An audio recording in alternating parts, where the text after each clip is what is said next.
cucuku. Kau sudah lulus dari persyaratanmu. Niatmu untuk jadi orang kaya dan hidup bahagia akan terlaksana. Tuan Ratu, kenapa kedapung pisang itu berdarah? Tentu, karena kau sudah membunuh anak gadismu sendiri. Tidak, tidak. Kenapa bisa begitu? Itu adalah tumbal kekayaan yang pertama. Kau masih harus memberikan tumbalmu selanjutnya. Jika kekayaanmu masih akan terus bertambah dan utuh. Tapi jika tidak, kau sendiri yang akan menjadi tumbal.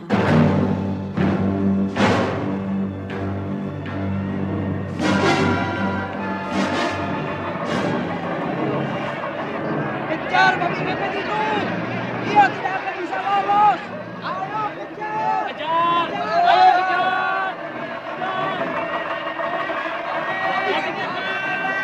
Ngepet! Babi ngepet! Hebat! Ayo tangkap! Bunuh babi itu! Kejar terus!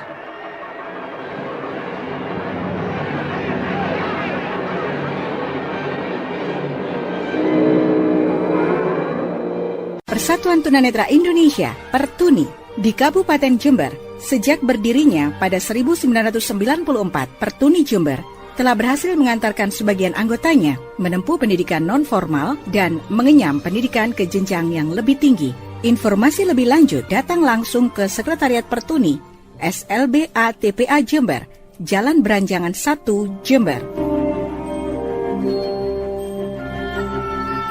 Mari sahabat tunanetra bergabung bersama kami di Pertuni Persatuan Tunanetra Indonesia sebagai wadah perjuangan para tunanetra Indonesia khususnya di Kabupaten Jember untuk menyamakan visi dan persepsi perjuangan kita memajukan tunanetra Indonesia Jember khususnya. Wujudkan masyarakat inklusif melalui Undang-Undang Disabilitas dan Strategi Multisektoral. Misteri Nini Pelet kali ini mempersembahkan episode ke-14 dengan judul Perjanjian dengan Setan. Naskah karya Ari Hidayat, teknik dan montase Moko Metal, dengan sutradara Dian Pertiwi.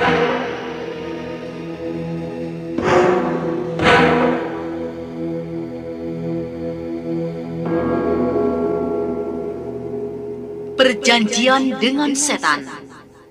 Suatu kisah menegangkan dengan munculnya seekor babi jadi-jadian yang menyebabkan hilangnya harta penduduk secara misterius, di mana seorang tokoh yang dihormati ternyata ikut terlibat karena perjanjiannya dengan siluman.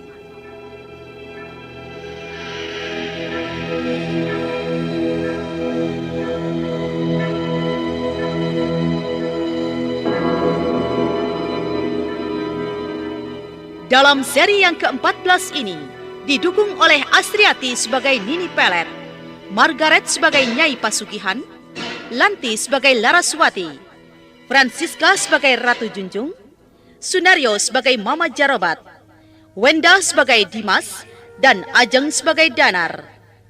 Pengantar cerita, Eli Kusuma. Selamat mendengarkan.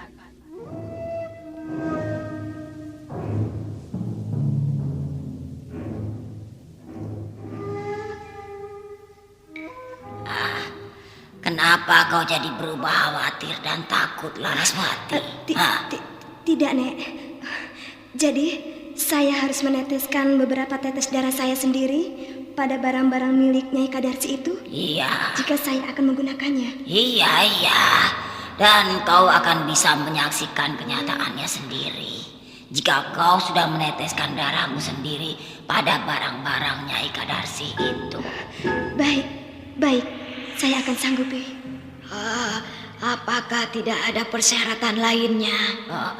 Jika Laraswati sudah menggunakan seluruh barang-barang itu, Laraswati akan berubah. Roh Nyai Kadarsi secara gaib akan merasuk ke jiwanya. Dan kau, Laraswati, kau akan menjadi gadis yang paling cantik di kampung. Senang sekali kedengarannya. tentunya setiap laki-laki akan jatuh ke pelukanku. Tentu. Tapi ingat, jangan kau salah gunakan barang-barang itu. Kau boleh menggunakan kapan saja. Hanya satu yang tidak boleh kau gunakan, yaitu kalau malam Jumat Kliwon, ya. Malam Jumat Kliwon? Kenapa saya tidak boleh menggunakan barang-barang itu setiap malam Jumat Kliwon, Nek? Turuti saja perintahku, Laraswati, jika kau ingin selamat. Nah, satu lagi, perintah utamaku harus kau laksanakan dengan baik. Bunuh Restu Singgi. Akan aku usahakan, Nek.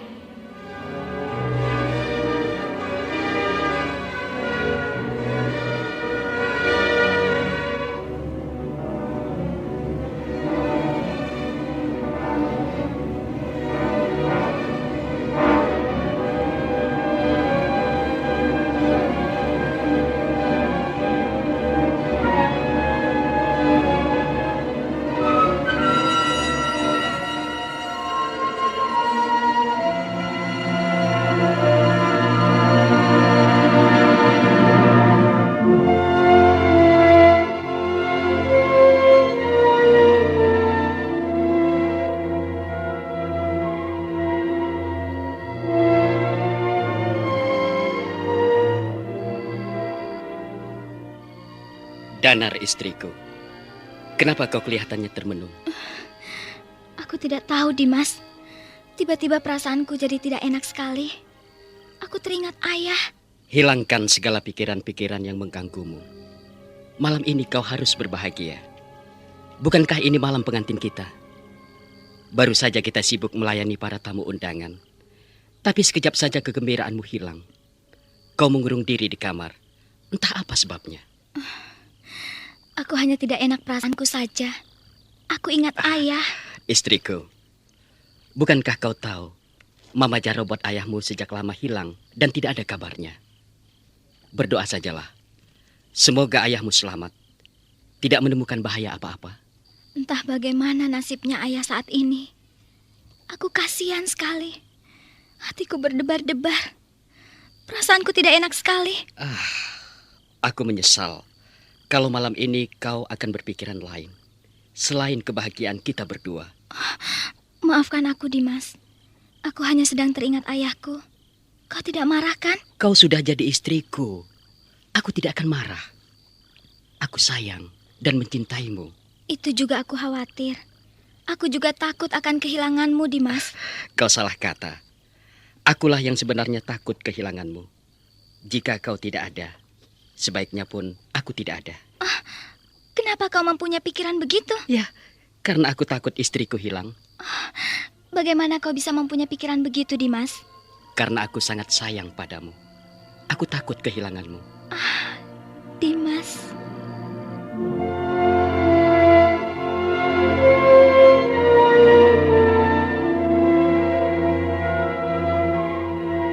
Dimas memeluk istrinya dengan penuh kasih sayang. Cahaya rembulan masih menerangi di atas langit.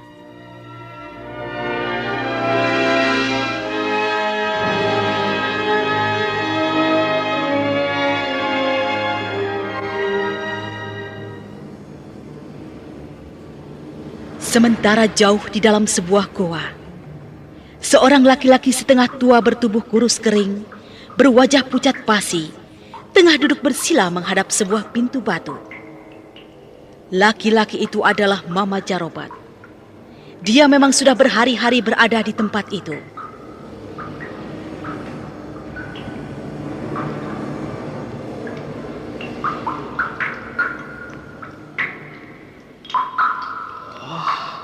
Sampai kapan aku harus duduk menunggu panggilan dari Ratu Junjungan Gua Setan ini?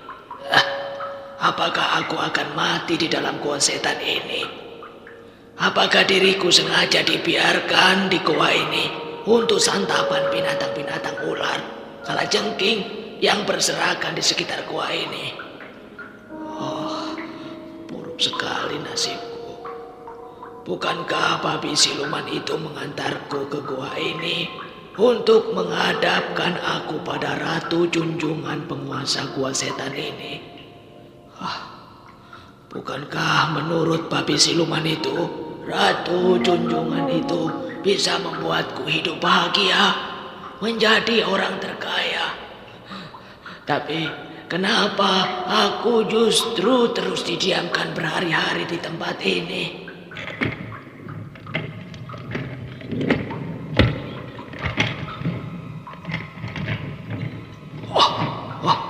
Pintu batu di depanku itu terbuka. Tapi aku tidak melihat dua penjaga manusia babi di depan pintu itu lagi. Semula aku melihat di depan pintu itu ada yang menjaga. Dia makhluk manusia berkepala babi.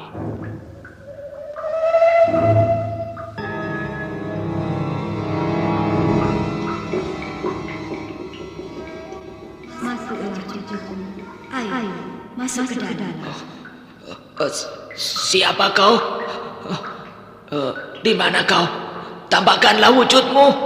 Lah, nanti kau akan tahu siapa aku. Ayo, jangan ragu.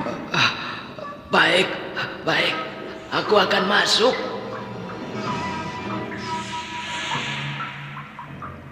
Mama Jarobat bangun dari duduknya. Dia kemudian masuk ke lorong yang pintunya sudah terbuka.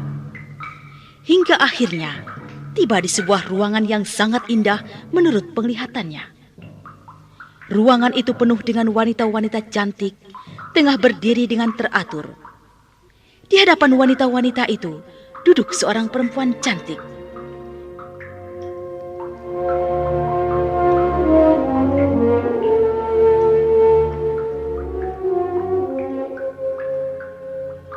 Selamat datang di istanaku, cucuku. Silakan duduk di hadapanku.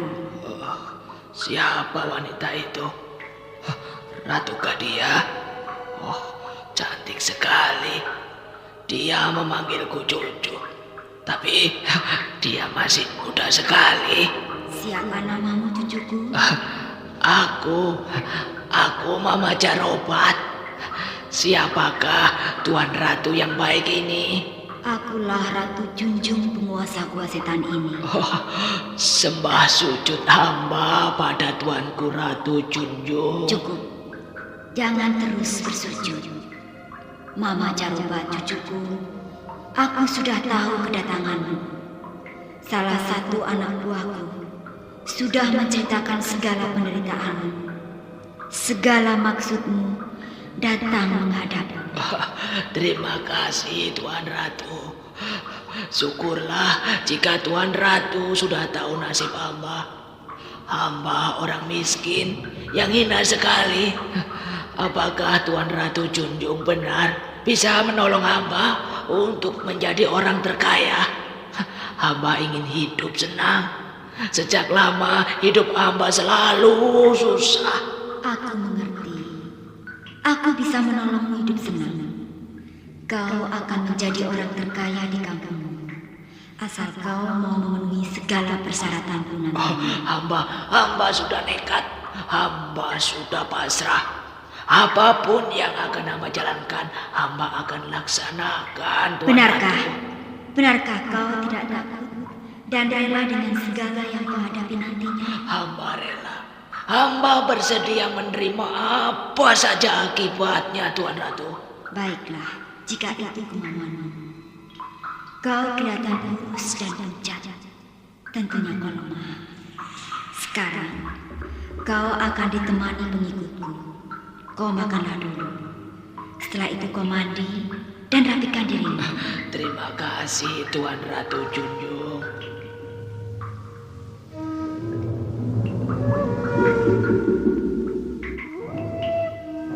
Mama Jarobat kemudian dibawa menuju ke sebuah meja makan oleh dua orang gadis cantik.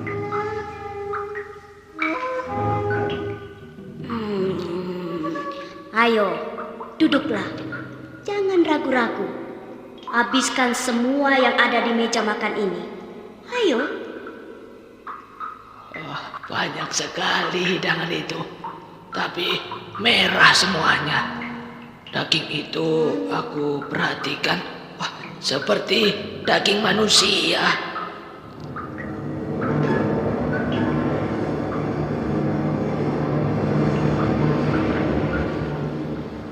Tanpa ragu, Mama Jarobat menyantap apa yang ada di meja makan itu. Ayo, habiskan sepuasmu. Kau tidak tahu manusia, kalau semua hidangan yang kau santap itu adalah binatang-binatang mencicikkan. Itu adalah cacing, belatung, daging manusia.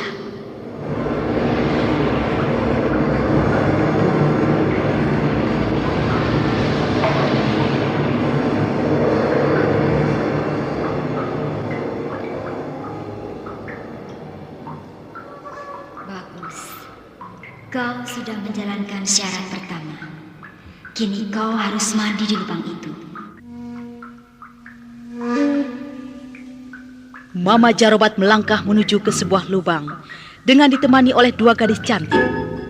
Dan tanpa ragu, Mama Jarobat masuk ke dalam lubang air itu.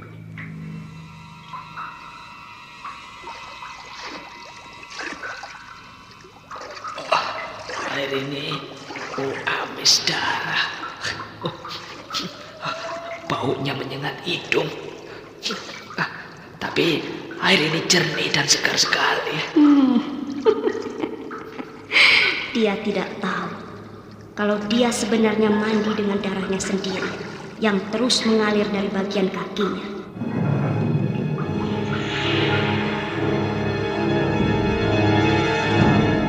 Berdakwah adalah kewajiban setiap muslim, tak terkecuali para tunanetra. Mari bergabung bersama kami, ITMI, Ikatan Tunanetra Muslim Indonesia Daerah Jember, untuk bersama-sama menuntaskan para tunanetra memperdalam agama Islam dan mencintai Al-Quran. Para tunanetra Muslim Indonesia mendirikan Ikatan Tunanetra Muslim Indonesia (ITMI) di Jember, berdiri sejak 13 November 2011. Informasi lebih lanjut, datang langsung di Sekretariat ITMI Jember, SLBA TPA Jember, Jalan Beranjangan nomor 1 Jember. Wujudkan masyarakat inklusif melalui Undang-Undang Disabilitas dan Strategi Multisektoral.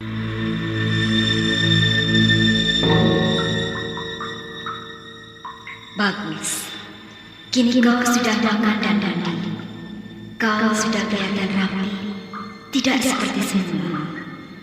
Keadaan kotor dan menyedihkan. Kini persyaratan selanjutnya adalah yang terpenting untukmu.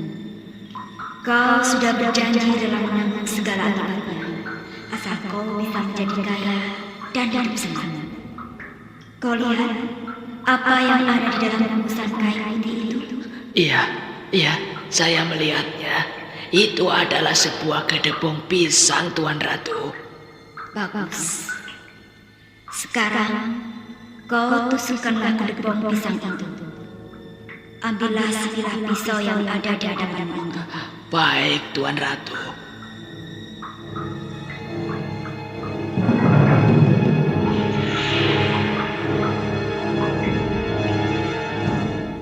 Mama Jarobat menggenggam pisau itu. Pisau itu berkilat-kilat memancarkan sinar. Dan tanpa ragu lagi, Mama Jarobat menghujamkan pisau itu ke arah gedebong pisang di hadapannya.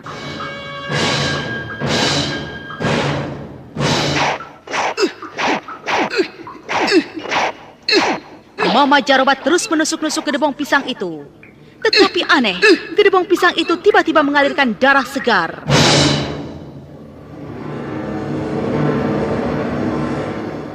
Mama Jarobat tercengang keheranan.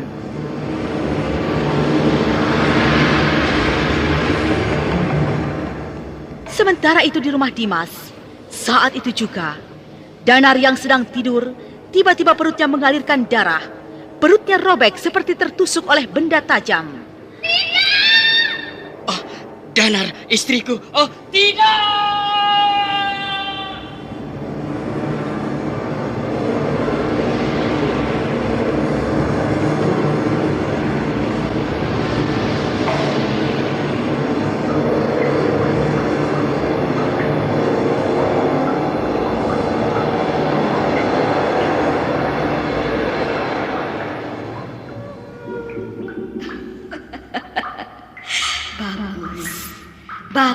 cucuku.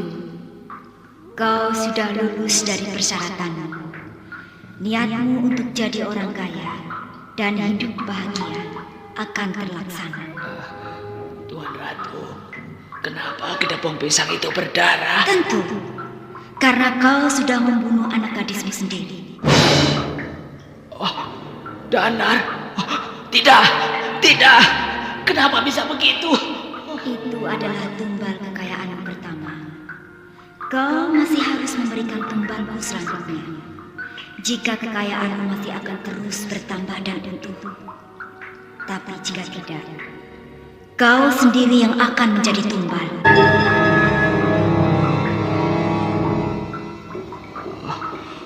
Kenapa bisa begitu? Tapi biarlah, aku harus jadi orang kaya. Hidupku tidak akan terhina lagi. Bagus. Kini kau ambillah peti berukir di hadapanmu itu. Di dalamnya ada sebuah sarung hitam. Jika kau akan mencari kekayaanmu, kau harus menutupi seluruh tubuhmu dengan sarung hitam itu. Selanjutnya kau harus memasang sebuah lentera di atas air kembang. Buatlah kamar rahasia untukmu. Jika kau ingin selamat dari bahaya, kau harus mempunyai teman dekat untuk menunggui lentera itu. Karena disitulah nyawamu berada. Terima kasih Tuan Ratu Junjung. Nah, bawalah peti berukir itu pulang. Semoga kau berhasil.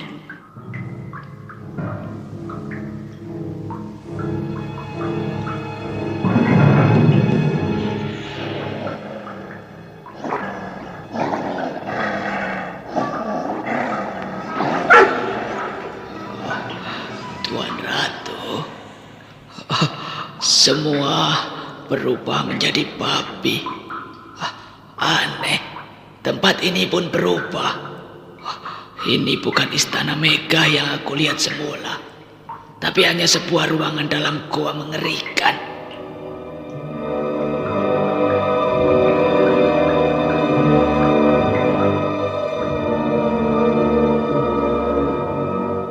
Mama Jarobat pergi dari gua setan itu dengan membawa peti berukir.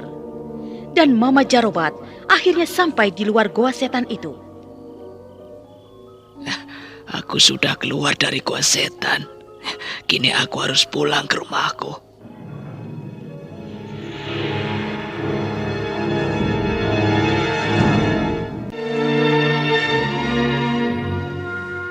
Bagaimanakah kisah selanjutnya? Nah, saudara pendengar, ikutilah lanjutan serial misteri Nini Pelet. Sampai jumpa.